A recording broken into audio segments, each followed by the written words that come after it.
یہ مدنی منع کریم رضا نے سوال کیا،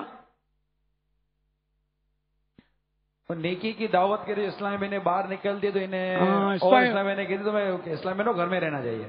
ہاں تو ان کو بھی بول دو نا جو بولتی ہیں کہ تم بھی شادیوں میں مت جاؤ، دعوتوں میں مت جاؤ، شاپنگ سینٹروں میں مت جاؤ. تو یوں دونوں طرف سے یعنی یہ ہم سب کا کھاوے، ہمارا کھاوے اندھا ہوئے، تو یہ کہاں سے چلے.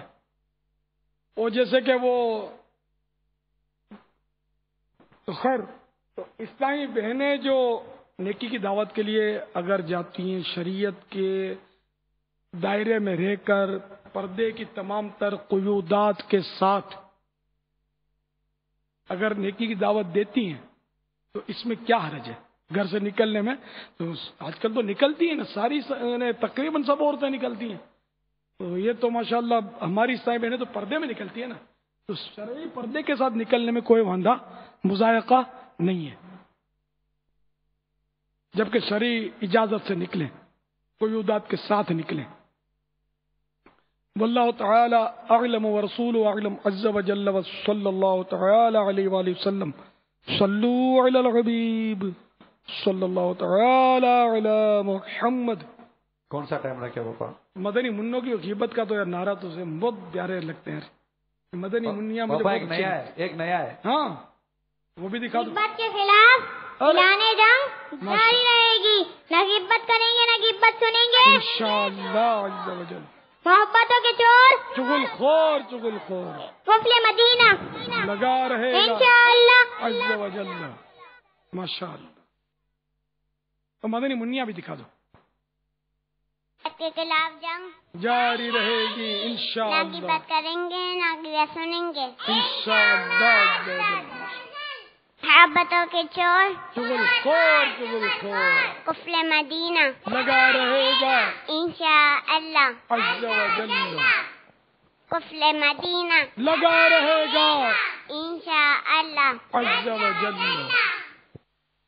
ماشاءاللہ. وہ 3 سوال پوچھنے والی مدنی منی کا ایک سوال کا جواب رہ گیا ہے، اس کو اگر جواب دے دو. اچھا دعوت اسلامی پر استقامت کیسے حاصل ہو مدنی ماحول پر؟ سر اس کا تو بارہا جوابات دیے میں نے. ایک آدھ مدنی پھول دیتے بابا. مدنی ماحول کی اہمیت کو اگر پیش نظر رکھا جائے اور دوسرے جو مدنی ماحول سے ہٹ جاتی ہیں اسلامی بہنیں، تو ان میں کئی ایسی ہوتی ہوں گی جن کی پھر بے پردگی شروع ہو جاتی ہو، نمازیں چھوٹ جاتی ہوں، گناہوں بھرے سلسلے شروع ہو جاتے ہوں.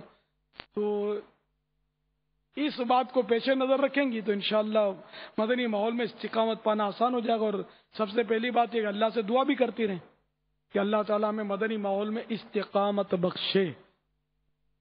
صلو علی الحبیب صلی اللہ تعالی علی محمد.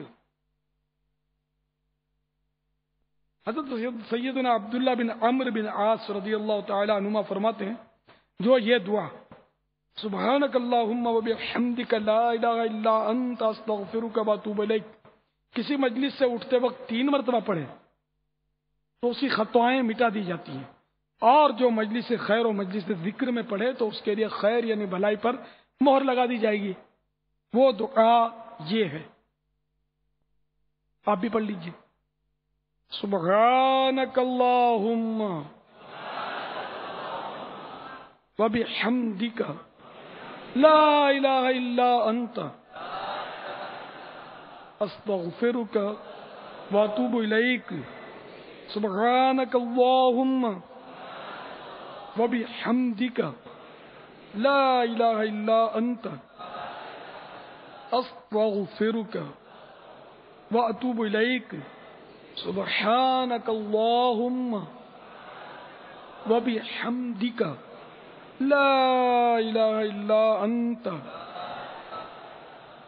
استغفرک و اتوب الیک. الصلاة والسلام علیک یا نبی اللہ وعلی آلک و اصحابک یا نور اللہ.